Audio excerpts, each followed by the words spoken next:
निर्गुण बड़ा शांति के चीज होला। निर्गुण भजन हाँ निर्गुण खाली गौला सुना समझौले से होला। हाँ जी गाना सुनबे करो एकर मतलब ही ना जाने तो निर्गुण के मतलब का है। हाँ हो निर्गुण के मतलब होला नीर माने पानी, गुण माने ज्ञान। पानी से भी पतला जो शब्द छुपल होखेला बात में गाना में ओकरा के निर्गुण कहल जाला। हाँ हो ताकि भाई हो निर्गुण निराकार हो।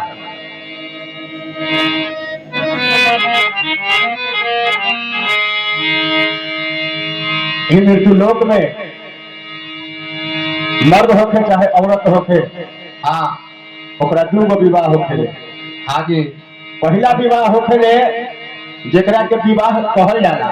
हाँ जब लास्ट में जब वो मर जाला जेकरा के कहल जाला शादी। हाँ हो जो सादा के लेल हो जाला।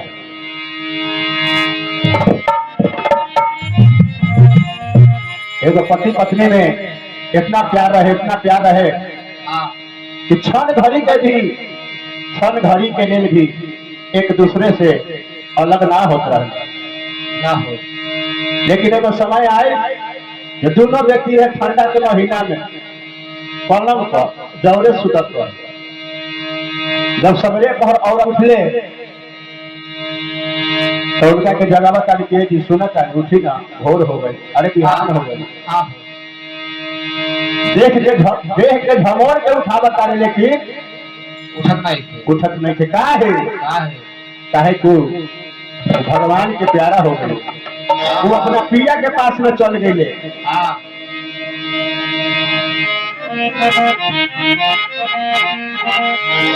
यह से कहल जाला कि दुनिया में कोनो आदमी के घमंड ना करे के चाहे।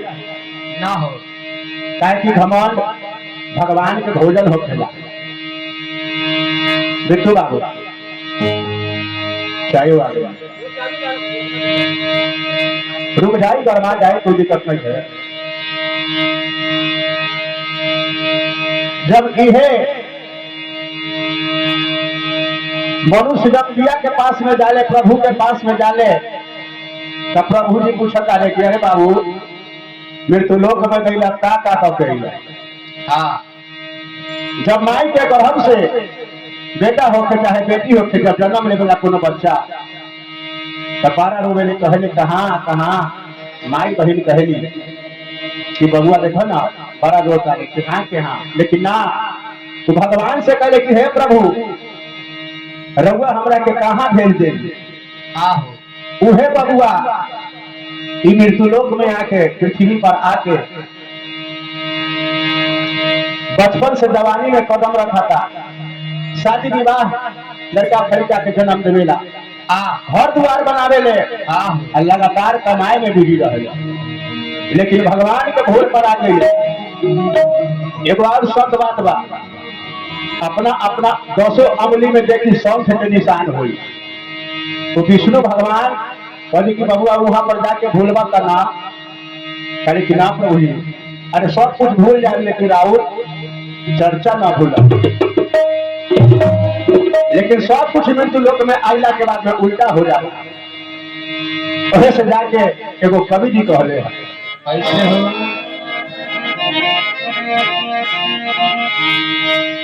आया है तो जाएगा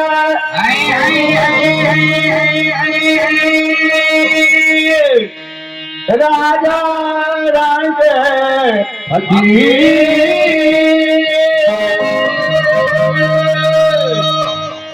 एक सिंहासन बंधी चले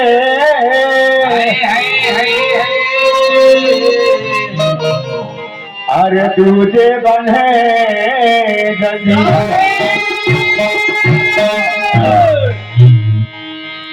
कवि जी कहले पिता कैसे हो रे गोरिया आरे पावन गुणवा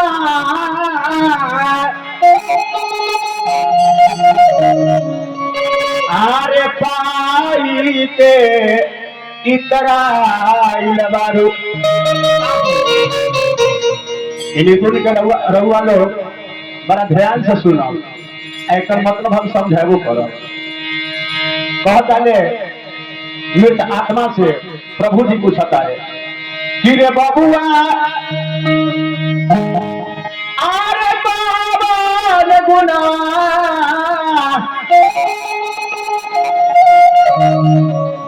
आहे बाई के बउराई लास्ट कहता है कि बाप रे भाई घर बा तो हमरे बा, बाप मतारी समाज सब हमरे बा, रुपया पैसा सब अलगे बा, लेकिन जाए के बेरिया खाली हाथ देवा बाबू रे गोरिया बाबन गुनवा आहो बाई के इतराइल बारा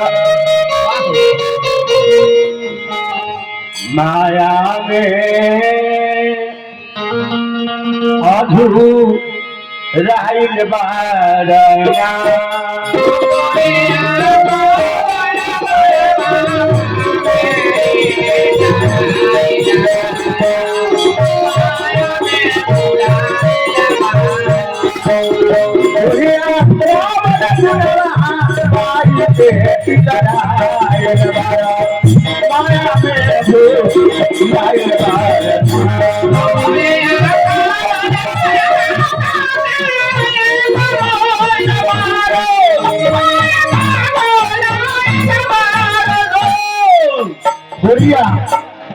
लोग कहले क्या हम गोर बानी, हमरा इतना बढ़िया सूरत बा, लेकिन कहल गई बा छोटे बाबा बकरी के बाघ के मिर्ग के शाम जो होला वो काम में आ जाला, लेकिन मनुष्य के शाम के कोनो काम नहीं थे, कोनो दाने नहीं थे। पहले का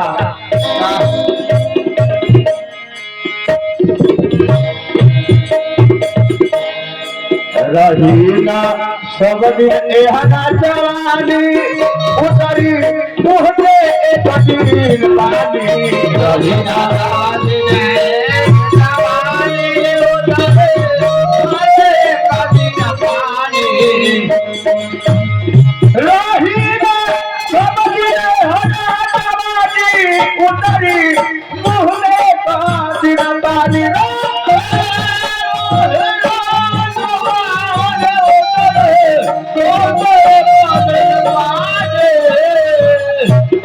बताइए सब आदमी हमेशा जवानी रहेला थोड़ा, जैसे जैसे समय ऊपर खत्म होला तैसे तैसे ओकर चाम दांत आँख कान सब कुछ कमजोर हो जाला।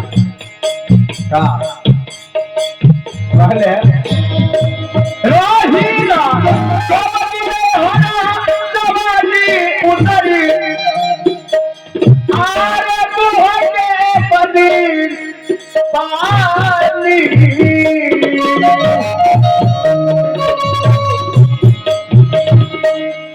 पिया के छोड़ के कहे देवरे पर लुभाइल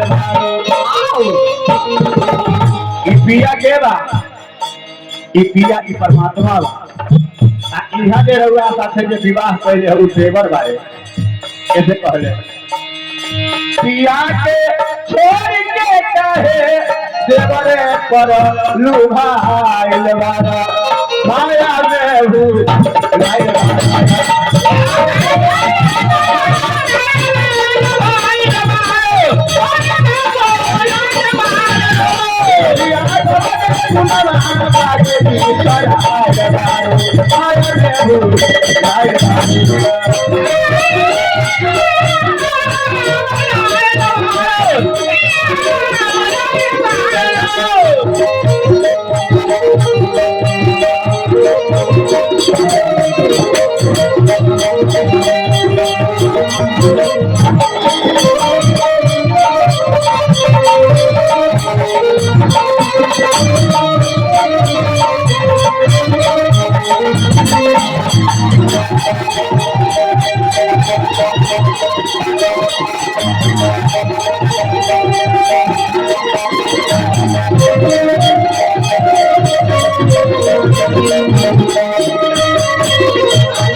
परमात्मा ये आत्मा से कदर की बबुआ हाँ हो ये मृत्यु लोक में जाकर सब कुछ भुला गई। हाँ याद करो वो दिन जब माई के गर्भ में रहला हमरा से प्रार्थना करत रहला कि हे प्रभु हमरा के ई गर्भ से जल्दी बाहर निकाल दी, बड़ा कष्ट होता। हाँ उस समय में तू करार कैला कि हे प्रभु मृत्यु लोक में जाए, जब होश संभालम ना तो सबसे पहले राहुल भजन भक्ति से आनंद करो, भजन भक्ति करो। लेकिन बबुआ ई दिन तो भोर पर आ गई कहले का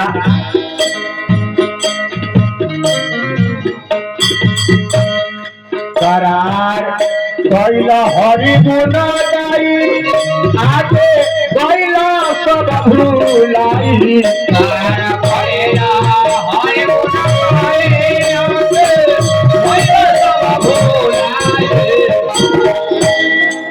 करार कैला हरि गुण गाई आगे कैला सब भूलाई।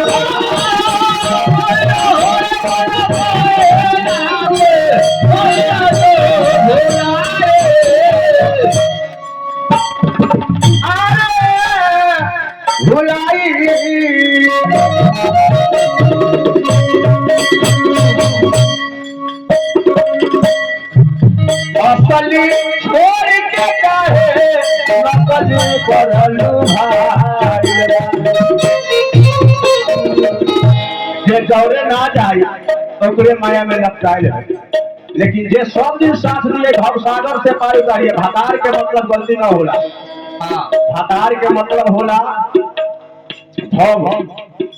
भव माने भव और तार माने पार कर देना, यानी कि यह माया रूपी संसार में भवसागर से पार उतारने वाले को भगवान यानी कि भातार कहते हैं। असली परमात्मा बारे और नकली आहा के पिया बारे, यह से कवि जी कहे असली छोड़ के काहे नकली पर लुभाए माया में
लास्ट में कवि जी कहली के देखो अफनियों से कम पहचान करो का चीज के सही और गलत के। कवि जी कहले का कैसे हो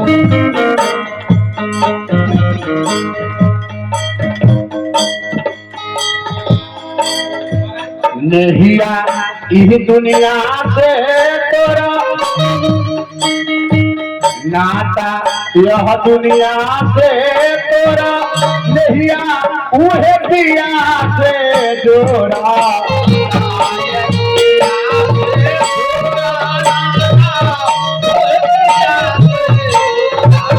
नाता यह दुनिया से तोरा नहिया हम पिया से तोरा।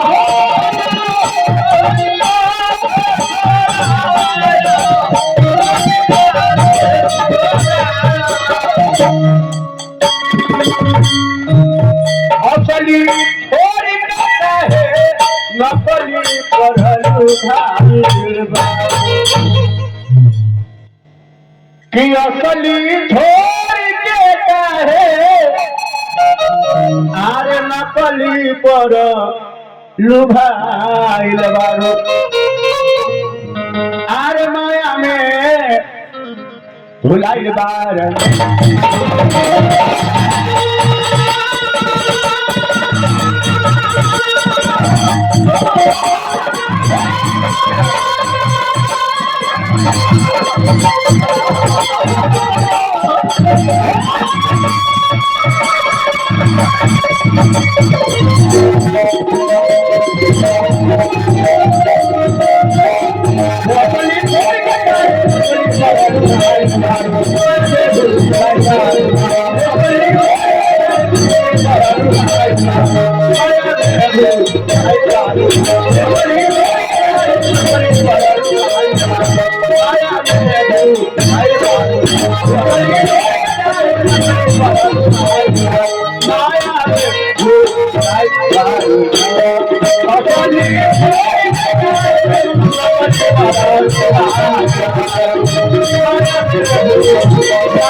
Thank you.